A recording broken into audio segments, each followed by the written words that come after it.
Hello everybody, name's Shane. I lived in Nevada now for many years, but my formative years were spent in Kentucky. It instilled in me a love for the verdant green, both deciduous and broad-leaved, a passion only tamed by the emerald line, the lush riparian growth along a river. My father taught me to swim and paddle when I was just a small tot. He thought rivers made good people. If you could learn to love something so beautiful, restorative, and dangerous, you would see love everywhere in life. He used to call canoes divorce boats too. You think you found someone special? Spend all day in a canoe with them. By the end of the day, if you still like each other, well, you might have something there. That's darn fine advice.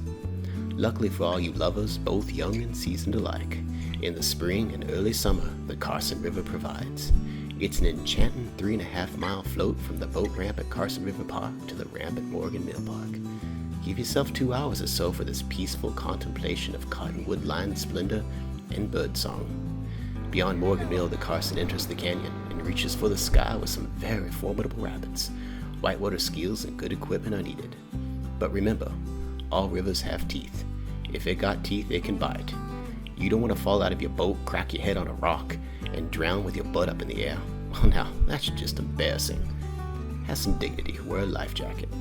Also leave the bottles at home. The river's no place for a hoity-toity beer anyway. Do it for the kids, or a barefoot hillbilly like me. No one likes cutting the feet on glass.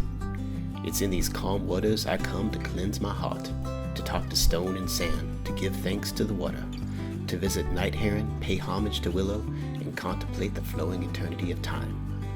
Please treat the river like you would your place of worship, for in it I find solace. Learn to love the beautiful, the restorative, and the dangerous. Do this, and you too will see love everywhere in your life.